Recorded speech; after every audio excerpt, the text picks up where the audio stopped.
আরে ধুর, একটা ঝিনুক পেলাম না। এটা একটা সমুদ্র নাকি? আরে আমার মাথাতে কি বললো? এটা তো দেখে মনে হচ্ছে সোনার ঝিনুক। এতদিন পর একটা কাজের মতো কাজ হয়েছে, আমি এই ঝিনুকটা বাড়িতে নিয়ে যাবো। ওরে সর্বনাশ, এই ঝিনুক দিয়ে তো হাজার হাজার সোনার মুক্তা বের হয়। ওকে মা, আমার ঘর তো সোনার মুক্তায় ভরে গেল। আমি এগুলো বস্তা প্যাকেট করবো আর বাজারে নিয়ে গিয়ে বিক্রি করবো। দোকানদার এই মুক্তার বদলে আমায় 1 বস্তা টাকা দেন। তুমি এখানে দাঁড়িয়ে থাকো, আমি তোমার জন্য টাকা নিয়ে আসি। এই নাও টাকা। আরে আমি 1 বস্তা টাকা পেয়েছি, এই টাকাগুলো আমি গরিবদের দান করে দেবো। 1 টাকাও আমার জন্য রাখবো না। কি টমি এতগুলো টাকা কোথায় পেলো? আমি ওর বাড়িতে যাবো আর যতগুলো টাকা আছে সব টাকা নিয়ে আসবো। আরে এখানে তো একটা সোনার ঝিনুক আছে। আচ্ছা ধন, তুমি এটার জন্য টাকার বাহাদুরি করো, আমি এই ঝিনুকটা বাড়িতে নিয়ে চলে যাবো।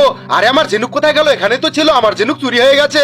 রাস্তায় অনেক ঝিনুক পড়ে আছে, তার মানে চোর এই দিক দিয়ে গিয়েছে। আমি এখন এই ঝিনুক ফলো করে করে চোরের বাড়িতে চলে যাবো। বাসা আমার হাত থেকে তোর নিস্তার নেই। আমার ঝিনুক ফেরত দেয়, সত্য কখনো চাপা থাকে না। বন্ধুরা লাইক সাবস্ক্রাইব। গোটা দুনিয়া ঘুরে তেল পুড়িয়ে লাভ নেই, আমি এই বন্ধে শর্টকাটে বাড়িতে চলে যাবো। আরে গন্ডা কোথা থেকে আসলো? আমায় এখনই পালিয়ে যেতে হবে, না হলে আমায় গ্রাস করবে। এই ঘুটু, আমায় আর রাগাস না, ধরাতে বলছি। আমার খুব খিদে পেয়েছে। গন্ডাটা মনে হারিয়ে গেছে, আমায় শীঘ্রই পালিয়ে যেতে হবে, না হলে আবার বিপদে পড়বো। এ কি, এখানে তো ডাইনুর গায়ে লাগলো। খাবারটা কত সুন্দর, আমি এই খাবারটা বকাত করে গিলে খাবো। কোনখানে যে জঙ্গল দিয়ে আসতে গেলাম, এখন কি করি? ওই নাও, আবার বাঘের গায়ে লাগলো। ওগু, তুই আর আমি এই খাবারটা অর্ধেক করে ভাগ করে খাবো, অনেক মজা হবে। আমার জীবন নিয়ে টানাটানি আর এরা খাওয়ার হিসাব করছে। এখন এদের থেকে আমি কিভাবে বাঁচবো?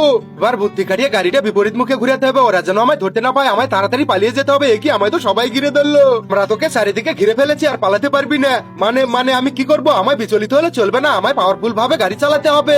পালিয়ে যাবি কোথায়? আমরা তোকে ধরবোই। আরে আমাকে গিলে ফেললো। আরে না, আমি তো নদীতে এসেছি, ওরা আবার পিছনে তাড়া করেনি তো। ওরে মাথা খারাপ, আবার কুমির কোথা থেকে আসলো? কানার লাঠি একবারে হারায়, তোরা আর আমার কিছু করতে পারবি না। আমি এখন বাড়িতে চলে যাবো। বন্ধুরা লাইক সাবস্ক্রাইব করে